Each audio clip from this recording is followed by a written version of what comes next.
Amosi ni misawa nyakwara moga juang kamora mora maintie en geno mara ni ingima kendo ruoth oriti maber.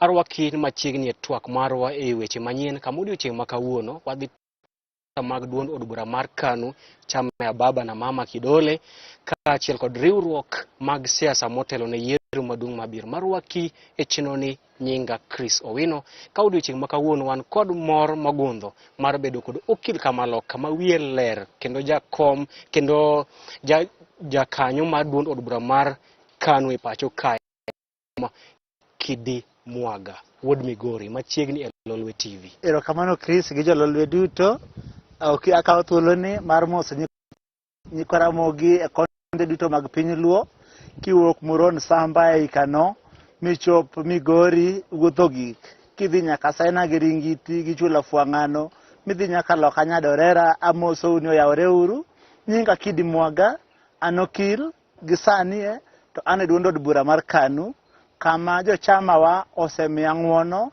magiketa kaka jagoro e weche mag paro maliw gi weche chike mag dho ngere waluongo ni the Committee on Policy and Legal Affairs. Erokamano Chris. Machiegni ahinya kendo machiegni e Lolwe TV okil. Erokamano. Mana kaka isewinjeno wadhi loso e siasa mag duond od bura dongo na winjo kiwache ni chama ya baba na mama kidole. Koro wadhi loso ewi duond od bura mar KANU kaachiel kod riwruok mag siasa political realignments motelo ne yiero maduong' mabiro. Wakwayi ni bed kodwa nyaka giko. Okil, ang' momiyo jatend duond od bura mar KANU Senator Gideon Moi dwaro ni en Uhuru Kenyatta osire lwedo eka ochung' oko malaro kom ker. Ang' momiyo dwaro endorsement dak ochung' kar kende ka ng'ama dichuo. Chris, mano ok adieri. To osebedo wach ma jomoko osebedo ka wacho to jok mosebedo ka wacho mano ok gin jok ma osiepewa. Namba 1 ka wawuok e yiero mar 2017 pinyne ni kama tek omiyo gimara achiel mane ker nokwongo timo gi jotelo te mag piny Kenya ka ne gima niluongo ni handshake nolos mondo mi nokel kwe malong'o e kind oganda kaluwore gi koko gi pogruok manosebet. Kiparo ni mwaka 2017 wan kaka chama ne watiyo kanyakla gi ker kendo nwasiro chung' mare mar ariyo. Omiyo gi kindeno ne wadembore kochakore mwaka 2018 2019 ne wadembore ka wamiyo rais thuolo mondo mi oti tichne otiek tamne ne ok wadwar chocho wiye gi weche ma siasa mohiu. Mane momiyo wan ne wasebedo gi dembruok. To kirango higa mokalo neno ka chama mar thuon gweno kotelne gi jakomne gi Senator Gideon Moi ni wawuotho e counties 38 Thurka kwayalo injili mar BBI. Kaka nyathi handshake nyo gimoro achiel ma wan bende nyoro wan gi miluongo ni partners and wan kaka chama wan gi tekruok, wan gi pesa, wan gi gimoro amora ma ng'ato nyalo dwaro mondo bedo oringo godo campaign mar bedo ker. Wan ok wadwaro endorsement. Thuolo ema nyopo dwarito. Sani isewinjo ka nitiere mbaka magore aling'li e kindi Senator Gideon Moi ma en jatenda kaachiel gogai mar ODM migosi Raila Amolo Odinga to kata gi joma moko bende. Wan kaka chama ok wasetamo jakom mar wuoyo wede e weche machalo kod mano. To wabende wasebedo kwatimo gima kisungu luongo ni internal reorganization. Ka waikore ni kochope sa to ka wane wachungo candidate to candidate wanyalo wuotho e konde duto mag Thur Kenya ka ma onge ng'ikni moro amora. Iwacho kakanyo ni duond od bura mar KANU chama ya baba na mama ni kod mbi kod teko mar chungo jachung' margi e laro kom ker e yiero maduong' mabiro. Kamano.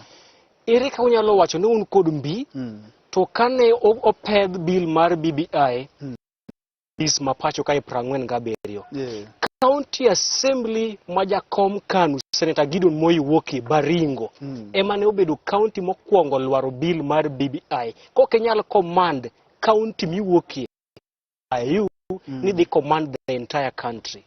Chris, ipenjo maber. To number 1 adwa ni waket gino into context. Nikech kisungu wacho ni all politics are local. Yes. Kingiyo sani Rift Valley nigi ruodhi ariyo. Miluongo ni Jalup Ker William Ruto to gi chairman ma Baringo Senator Gideon Moi. Gideon Moi benen ruoth Rift Valley. Kamana die mano ni kare. Kirango weche ma Rift Valley gie kindeno ne nitiere gombo mamalo kabisa ni mondo mi ne njao chairman mar KANU Senator Gideon Moi omiyo ne nitiere ore tok tant ma kadoni wadonjie. To kiparo mano nyaka ibed king'eyo ni ka koro kwach nogolo koke ma kwach ochako gwero tinyalo paro ni BBI nokadho West Pokot ma bende en county mar KANU. South Rift te noyie gi BBI gi kuonde mang'eny e Rift Valley. Kopo ni rango kamano to koro bende nyaka iwach niya Gideon Moi notiyo bang' ka jogo nosekelo Baringo mondo mine gi njawe no monyisogi ni Rift Valley duong' kendo kuondego ene gimbi siwaya. Okil Kamaloka wacho adier, wang'is joneno adier. Senator Baringo, jakom duond od bura mar KANU, duond od bura mane jakanyo. Kochung' e laro kom ker. Un kod adiera ni onyalo bedo jaloch. Kiwacho Chris asewuotho e konde mang'eny mag piny Kenya. Asedonjo Thurwa Kaluo, asedhi e piny Maragol gi Baluya, asedhi e piny Waswahili, kendo awacho ni ka nitiere sani chama man gi national goodwill to samoro mbaswa debed mana ODM kende. Gimiluongo ni acceptability across board. Nikech wan oyiewa e gwenge kama iwacho ni jokma jopudh dhok wafugaji. To joyie kodwa kidhi piny Coast. To joyie kodwa e piny Baluya. To kata mana kidogo Thurwa Kaluo Nyanza ka. Joluo penjowa penja to chama mar thuon gweno ni okudwoknwa go mondo wachak wadonje gini ne girwa. Nikech king'eni chama mar thuon gweno ni to ka ng'ikruok nobedo e kinde kanyo to bang'e jakom koduogo gima nosendo ker Daniel Arap Moi to jakom Raila Odinga ema noket jagoro maduong' mar KANU ka wadhi e yiero mar mwaka 2002 ma pogruok gi kendo gi KANU ne mana to kweche mag ideology. Ero kamano. Iwacho ni duond od bura mar thuon gweno inyalo mna pimo e mbi kod duond od bura mar ODM. Lakini iwacho ni politics is about numbers. Duond od bura mar ODM ni kod jood bura 67. Yes. Duond od bura mar KANU un kod jood bura di. Mano adwaro ni mondo mi irang ginie e context mar sani kwa dhi e yiero mar mwaka 2022. Yes. Nyaka ipar ni ODM ki yiero mar 2017 nyaka dwe mar 8 higa 2017 ODM ne onge gi jaod bura kata di. To kane jodhi yiero dweche 3 bang'e ODM ne nigi wajumbe 107 kocha. Sani e ka koro KANU oroch ka thuol. Kendo oroch opich. Sani kore koyudo mbi manyien. Muya lada bendo chako donjo iye kanyo. Jok manyo maricho manoketho chama ka bende nopito ng'wech te. Achiel kuom gi en ng'ama koro godhoe kamiluongo ni William Ruto. Koro sani chama odong' mag jok ma waadilifu, jok ma wangwana, jok mong'eyo kaka sirikal onego bed ni tiyo, jok mong'eyo kaka teko mar loch onego bed ni tiyo godo ne oganda. Omiyo kwadhi e yiero ma koro watimoni, tidhi neno mana gi wang'i kaka piny dhi tuk gi duond bura mar KANU. Iwacho ni sani koro duond od bura mar KANU pichni kendo oroch kendo onyien kendo yel kendo ber. Mana dieri. To iwacho ni e bwo telo mar duond od bura mar KANU during the KANU regime ema ne demo okethre moloyo. Mana dieri. E kinde loch mar duond bura mar KANU ema ne jotelo mane temo kwedo piny owacho ne onegi. Moko ne osandi koting'o gai mar ODM Raila Odinga, Koigi Wamwere, Martin Shikuku kod the late. ere gino minyalo nyiso jopiny ni obed kod geno kod KANU ke jopiny neno KANU ka duond od bura moko believe in democracy, duond od bura mane kelo dictatorship. Krisi ng'ama riek, Yes. omiyo ok adwar ni mondo idoge weche mag ji dowacho e kor gweng' ka gimadho kwete. Jogi ne ok omiyo adwar lerni kama. Yes. Ni kirango KANU miwachono en KANU ma mwaka 80, KANU ma mwaka 70, to gi KANU ma mwaka 90. Nyithindo monyuol ka KANU owuok e telo mwaka 2002 sani dhi go ombulu gi jodongo ma sani koro nigi mier. To kirango chama mamoko miwacho jok man kuondego gin jok man maricho mane nie KANU manopito ng'wech. Koro mi adwa ni warang gini kendo bende gini luongo ni context. Namba 1, Jaduong' Arap Moi giseche kamane hol. To ng'ato kosehol to bedo gi jogi machiegni makonye tich. Kisungu luongo ni regime giseche ka. Namba 1 gima ne okele ne en gima iluongo ni a constitutional order mane power in the hands of the presidency. Presidency ok en ng'ato. Presidency is an institution. Yes. Koro jok mane ni within the presidency no kao advantage mar igni mane osesudo mag jaduong', omiyo negi nyanyasa kendo negi sando ji duto mane giparo ni chunygi nyalo bedo gi gombo gidwar kom ker. Kirango kisungu luongo ni rogue and overzealous members of the executive. Emano perpetrate gini. To mar ariyo katiba masani wan godo ni waonge godo seche ka. Mane kelo gini luongo ni system of checks. To bende jalony moro nowacho ni onge ng'ama can rule guiltlessly, ni onge ng'ama nyalo telo ne oganda maboth kata kier ok nobedie. To nikech both gi kierno en kit dhano.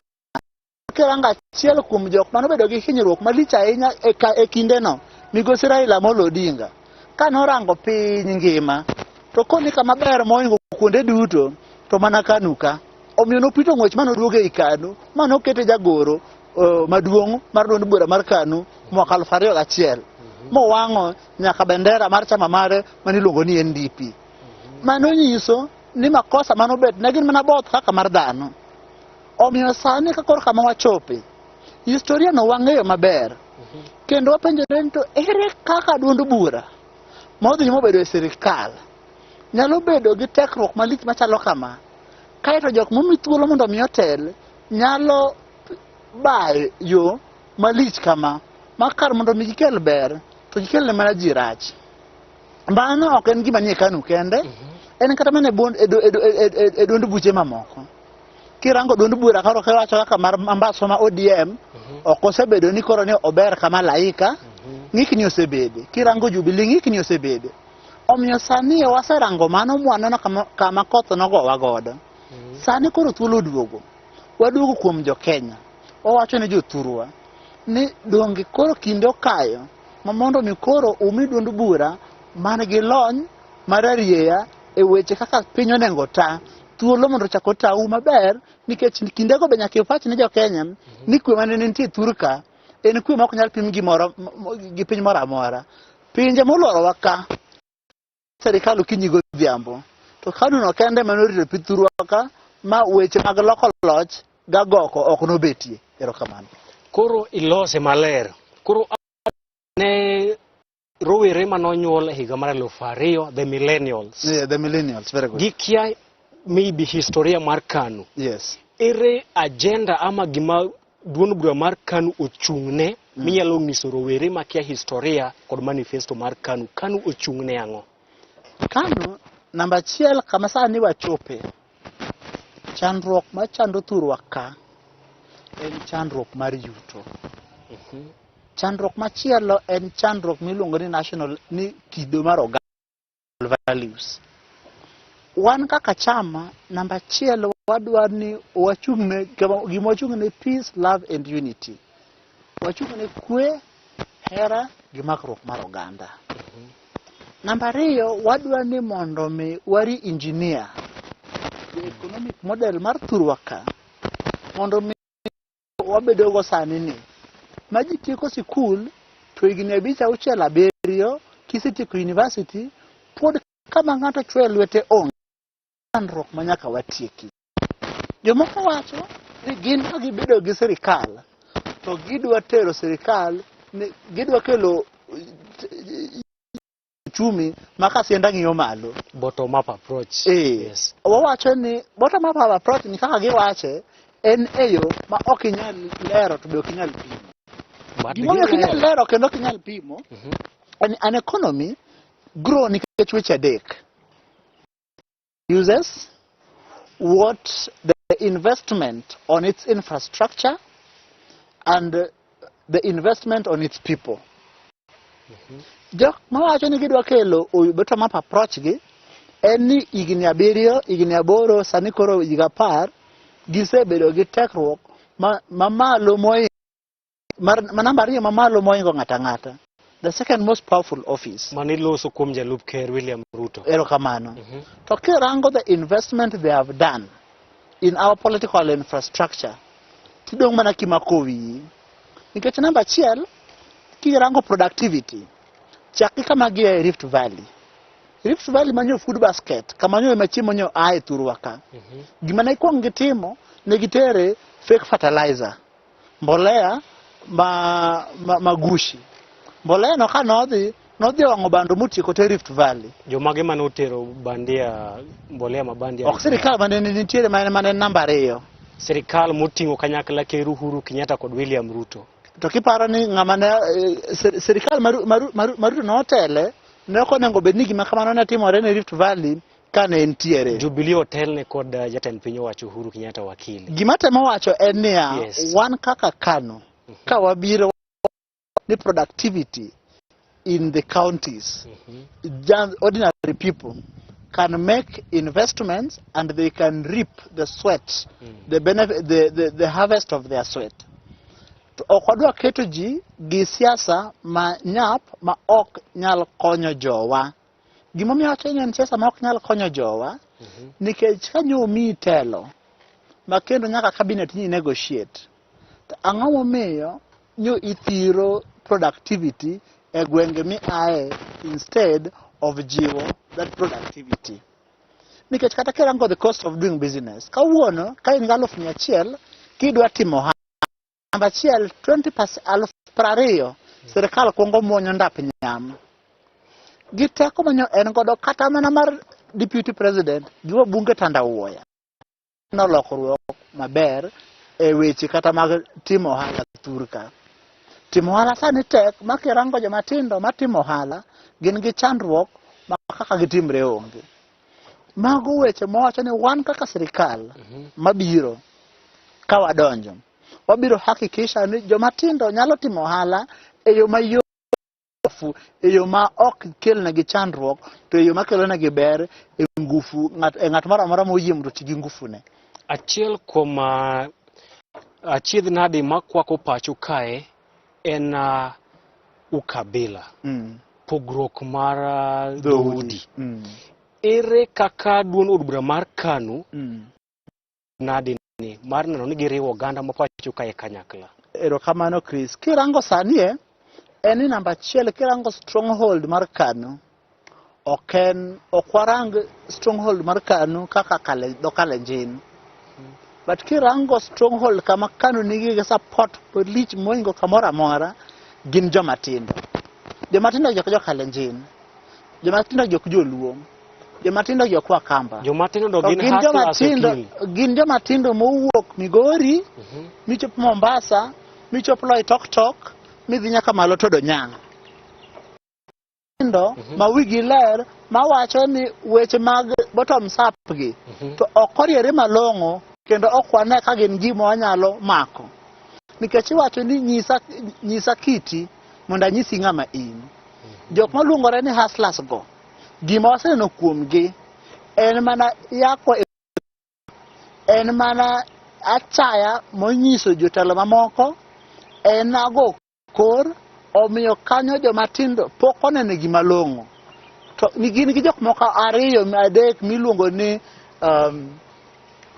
kaka ing'eyo ni chiro ka chiro nyaka bed gi joma jonekni nitie. gimbe gin gi jogi mamoko to kirango joma tindo hie kochakore mwaka 2018 ne watimo gima niluongo ni Jukwaa Talks kama ne wawuotho e counties 23 nyaka sama ne corona biro kane wawuoyo gi joma tindo across the republic. Joma tindo mowuoyo godo jo KANU mano e yo achiel mokwongo iluongo ni stop gap measure ma chama tiyo godo mondo wa make sure ni wakelo riwruok mar oganda on the basis of our ideology but not on the basis of our ethnicity. Erokamano. Duond od bura mar KANU dhi chung' kende kose udhi loso riwruok mar siasa e yiero maduong' mabiro? Kanyo dina duoki gi Kisungu. Owacho ni as a party nyaka sani we want to remain agnostic to other political stimuli. Udhi beto ayanga mar tiyo kod duond buche mamoko kod joluo. Sani wadwani gima chama en loso duond bura wamni mana gie iye ka. Sama watimo mano wadwani wami chairman Senator Gideon Moi thuolo mar wuoyo gi ng'ata ng'ata kwarie mwaka mar 2022. Ka kinde ochopo wan kaka jo chama koro bro neno ni to partners mage mwanyalo tiyo godo. Omiyo gi kinde no jo chama bro ng'eyo yo mwabro luwo wan kaka oganda mar duond bura mar KANU. E kinde mwaloso ni duond od bura mar KANU en achiel kuom duond buche moloso riwruok mar siasa miluongo ni One Kenya Alliance. Very good. One Kenya Alliance oting'o ANC motelne kod migosi Musalia Mudavadi, Wiper motelne kod jalup ker machon Stephen Kalonzo Musyoka kod Ford migosi Moses Wetangula. Poni riwruok mar One Kenya Alliance moting'o Mudavadi, kech Mudavadi oramo ni enok odhi siro lwedo jatelo moro kom ker kata ka dhano wacho ang'o eno dhi laro kom ker. Poni Musalia Wiper mar Kalonzo, Ford Kenya Wetangula oriwore kanyakla gi dhi siro lwedo Musalia Mudavadi. Gideon Moi dhi chung' kor mane? Namba achiel adwa ni ng'ene ka sama ji orie yiero to nitiere gima Kisungu luongo ni political posturing. Kirango demands gi ultimatums ma ji kaka Mudavadi gini wacho gin gima Kisungu luongo ni political posturing. Political posturing en gima itimo ka chon kane watindo wago mipira ne nitiere gima itimo miluongo ni yuora nena. Ena oledhi ni gole kor pap ok nikech idhi loyo gol but mondo mi ng'apa ni oko bende one kaka ni ojusi ni malo. Wan kaka chama wasechopo kama koro wago mana politics miluongo ni politics of substance. Gisani wan gi miluongo ni team handshake. Wan kaka team handshake gol achiel en ni mondo wasir lwedo ker Uhuru Kenyatta gi Prime Minister Raila Odinga mondo reforms lokruok makare mag chike manyo gi kelo nikech handshake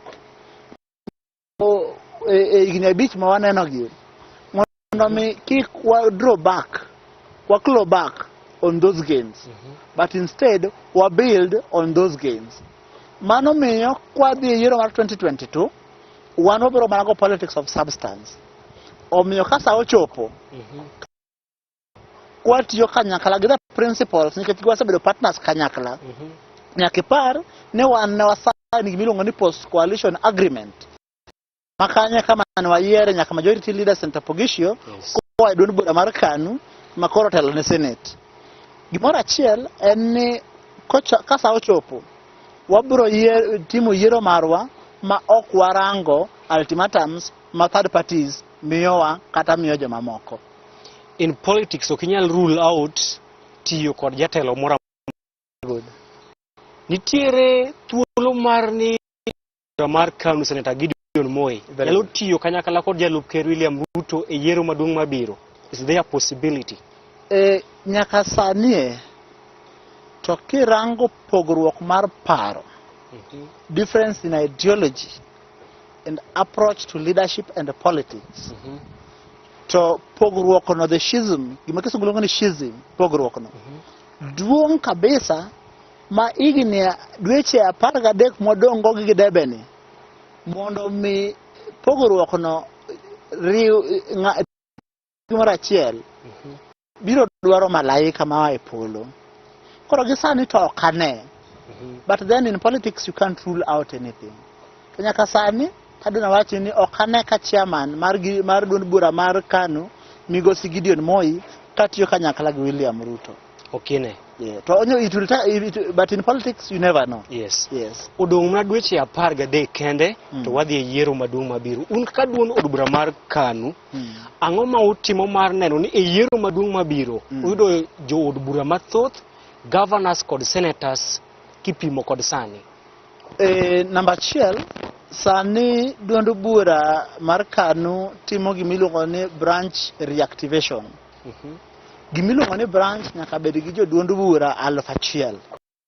Chema tin Kenya ka man gi branch ma kakoluwore gi pend chik ma iluongo ni Political Parties Act 2011. Keche duond bura pend chik wacho ni duond bura ka duond bura gimiluongo ni branch ma registered kaka wanachama mar duond bura no ma ok tin 1000. Nyaka sani duond bura mar 31 branches ma active. Teni wan gi branches 31 ma wana gi wanachama 1000 ka dhi mbele. Mopogore gi mano gimiluongo ni candidate mobilization to gi kama koro waro ni gidwaro chung to giduond bura mar KANU. Watimo na gi kopogore gi weche mamoko duto nikech ng'eny kuom jochung' gi gin joma tindo, jok mane bwo higni 35. Moko kuomgi pod onge gi pesa, moko kuomgi pod onge gi lony mar siasa, moko kuomgi pod onge gi lony. Omiyo watimo negi puonj kaachiel gi tiegruok kendo watudo gi joma moko bende man gi lony abilago mondo mi gibed gi tik ni ka sa ochopo to gidhi e yiero ka gin candidates moikore kendo man gi chir gi tekruok mar rakore gi josigu moro amora. Okay, aneno ka director mar Award Migori nyisa ni thuolo marwa orumo. Ere wach mane minyalo wego nyekwara mogi? Kama sani piny ochope Chris, ka wach mogik en ni piny otwe leso.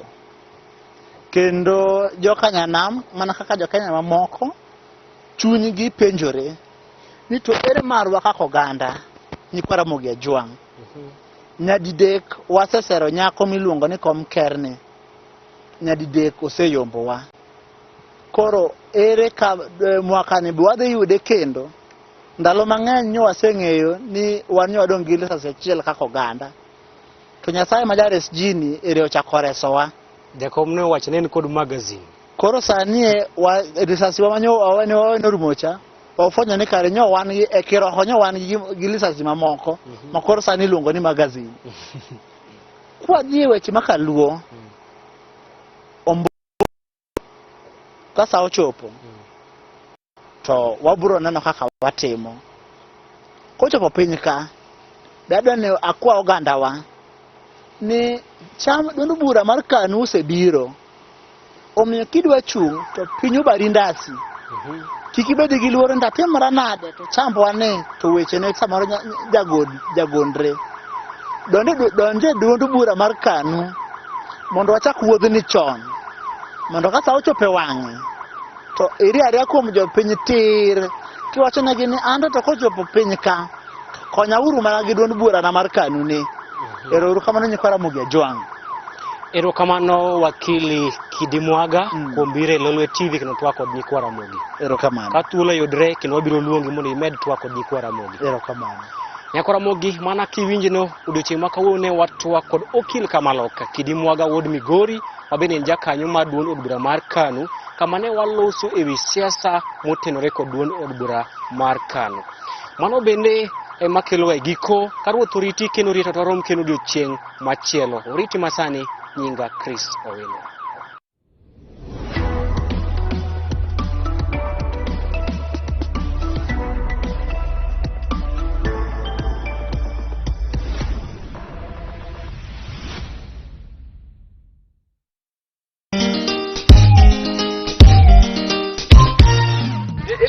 We mondi yawa. Abi. Kiseneno ka gigo seke ino ka gin tiyo ko kati ngini sa bura nyalo donjo dalaka. Kura de yalo gi mesa ka mesa ni nono kara ka diyo de le maka. Aku mati mare.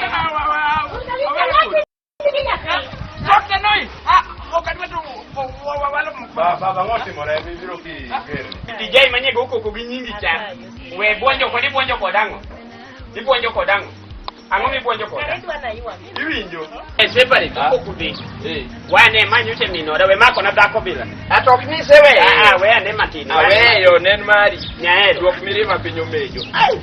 Ne ywari gi koni dako mo se kwano chuo.